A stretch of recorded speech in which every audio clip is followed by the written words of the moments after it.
राजस्थान में जो पिछली सरकार में जो कार्यरत थे राजीव गांधी युवा मित्र आर्थिक सांख्यिकी विभाग के तहत, और उन्हें एक छोटी सी नौकरी मिली हुई थी। वो नौकरी थी 17,500 की, और उस नौकरी के पीछे बहुत सी भावनाएं जुड़ी हुई थी। अरे किसी का परिवार चल रहा था, तो किसी के गांव में वो नौकरी एकमात्र ऐसी नौकरी थी, या तो डॉक्टर सेवा करता है या राजीव गांधी युवा मित्र सेवा करता है। हमने ऐसे ऐसे लोगों को पेंशन दिलाने का काम किया था जिसके ना पूरे कागज कंप्लीट थे। हमने ऐसे ऐसे लोगों को मुख्यमंत्री कन्यादान योजना में सहायता दिलाई जो बीपीएल परिवार से था और वो शादी करने की स्थिति में नहीं था। हम गए उसके घर पे और हमने कहा कि राजस्थान सरकार की ये योजना चल रही है, ये योजना में आपको 50,000 रुपए का लाभ मिलेगा।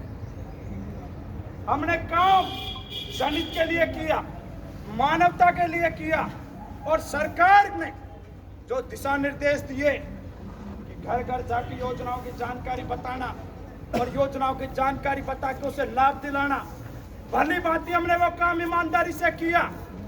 और मैं कहना चाहता हूं शासन प्रशासन से, आप आर्थिक सांख्यिकी विभाग की एक छपी हुई मैगजीन को उठा के देख लेना। राजीव गांधी युवा मित्रों ने लाखों लोगों को योजनाओं का लाभ दिलाने का काम किया, और फिर कहते हैं तुम लोग ये किसी पार्टी विशेष के। तो मैं कहना चाहता हूं, मेरे सिकराई के विधायक से पूछ लेना कि मैं किस पार्टी से हूं और इस चुनाव में किसके साथ था। लेकिन मैं समझता हूं कि तुम्हें राजनीति से मतलब नहीं, तुम्हें रोजी रोटी छीनने का काम है, तुम्हें सिर्फ अपने वोट बैंक से मतलब है। और इन 5,000 परिवारों के पेट पर लात मार दी, और लात कब मारी? मंत्रिमंडल के विस्तार से पहले। यह क्या सही मायने में लोकतंत्र है?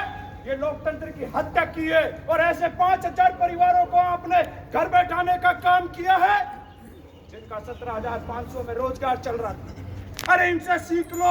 ये ओम जी भाई साहब नागौर के दोनों पांवों से विकलांग है, और इनके माता पिता बुजुर्ग माता पिता हैं, उनकी सेवा करने का इनका दायित्व है। जो खुद पूर्ण रूप से शरीर से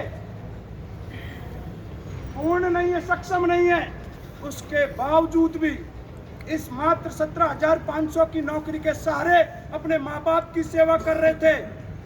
अरे भजन लाल जी देखो ना इनकी तरफ, लेकिन आपको तो कोई मिसगाइड कर देता है, ये तो उसके लोग हैं, ये उसके लोग हैं। अरे राजस्थान के ये करोड़ों जनता के चुने, करोड़ों जनता के युवा हैं जो बेरोजगार थे, तैयारी कर रहे थे। पिछली सरकार ने भर्ती निकाली, इन्होंने फॉर्म भर दिया, फॉर्म भर के इनका नाम आ गया, और नाम आगे नौकरी लग गए, तो क्या गुनाह कर दिया? हमारा गुनाह सिर्फ यह है कि हमें नौकरी पिछली सरकार में मिली, और उसको आपने 1 मिनट लगाया, पेट पे लात मार दी। भजन लाल जी जरा सा भी नहीं सोचा कि ये काला आदेश निकालने से कितने परिवार प्रभावित होंगे। ये 5,000 युवा नहीं है, ये 50,000 परिवार, 50,000 परिवार जो परिवार है 5,000, उनके 50,000 सदस्य इससे प्रभावित हो रहे सीधे तौर पे। अरे हम किसी पार्टी विशेष के होते हैं तो वो पार्टी के लोग हमारे साथ लड़ाई लड़ते हैं। हमें कह देते हैं कि ना कांग्रेस से मतलब, ना भाजपा से मतलब, हमें रोजगार से मतलब, और जो सरकार हमारे रोजगार देगी उस सरकार के दिशा निर्देश पे काम करेंगे। हम 70 दिन से धरने पे बैठे थे। ये बात करते आज कानून की, यहाँ के बड़ी बड़ी बात करते हैं कि कानून हाथ में ले लिया। अरे लोकतंत्र की हत्या तो तुम कर रहे हो, जो मंत्रिमंडल से पहले हमारे पेट पे लात मार दी, तुमने कानून हाथ में नहीं लिया। कार में एक चपरासी को नौकरी से निकालते हैं तो उसका कारण बताते हैं, या तो चोरी की है या काम में लापरवाह है। लेकिन राजीव गांधी युवा मित्रों को बिना कारण बताए ऐसा निकाल दिया जैसे पाकिस्तान से कोई आतंकवादी आया। ये कैसा हमारे साथ अत्याचार कर रहे हैं? तो कह देना चाहते हैं कि ये 70 दिन तक नहीं हटे, क्योंकि ये किसान मजदूर के युवा हैं, ये पहले भी नहीं डरे, अब भी नहीं डरे, और आज कानून हाथ में लिया है तो उसके लिए आपने हमें मजबूर किया।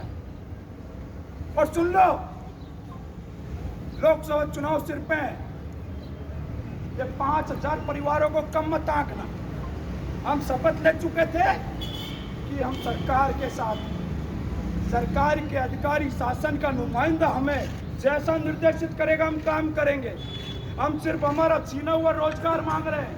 आपको राजीव गांधी नाम से दिक्कत है तो आप इन्हें अटल युवा मित्र बनाओ, आप इन्हें पंडित दीनदयाल उपाध्याय युवा मित्र बनाओ, लेकिन इनके पेट पर लात मत मारो। और आज ये प्रदर्शन करने के लिए आपने हमें मजबूर किया। 70 दिन में राजस्थान के भाजपा के प्रत्येक नेता के दर पे ठोकरें खाई हैं, हमने नाके रगड़ी हैं और उनसे कहा कि बहाल कर दो, बहाल कर दो, बहाल कर दो। अरे थक गए हैं। और थक के क्या कुछ नहीं करता थका हुआ आदमी, क्योंकि आपने वो काला आदेश निकाल के हमारे पेट पे लात मारने का काम किया है। और मरे आदमी को क्या मारोगे? आज टंकी पे तो 15 जने चढ़े। और सुन लो, सरकार के नुमाइंदों सुन लो, कल पूरे राजस्थान के जिला मुख्यालयों पे भी टंकियों पे चढ़ेंगे। राजीव गांधी युवा मित्रों का यह आंदोलन रुकने वाला नहीं है। या तो शाम तक सीएम खुद हमसे डेलीगेशन करे और बहाली का आदेश निकाले, बिना बहाली के कोई घर नहीं जाए।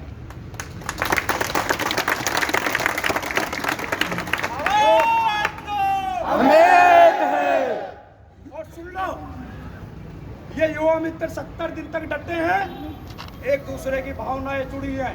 राजस्थान के 50 जिलों का ये परिवार है, एक दूसरे के लिए मर मिटने के लिए तैयार है। आज जयपुर की धरती पे यहाँ बने हुए हैं तो नेक इरादों के साथ में, सच्चाई की लड़ाई के साथ में यहाँ बने हुए हैं। हमारी न्याय उचित मांग है, हमें कोई राजनीति से मतलब नहीं है, हमारी रोजी रोटी से मतलब है। हमारा छीना हुआ रोजगार दे दो, हमें इससे ज्यादा कुछ नहीं कह रहे। हम ये कह रहे हैं, हम ये भी नहीं कह रहे कि आप हमें अभी परमानेंट करो। हमारा जैसा तैसा रोजगार चल रहा, पहले उसे बहाल करो, संविदा कैडर में डालो कि हमारा भविष्य सुरक्षित हो। तो सुन लो, ये अभी तो ये शुरुआत की है इस लड़ाई की। या तो जल्द इस लड़ाई पे आप ध्यान दें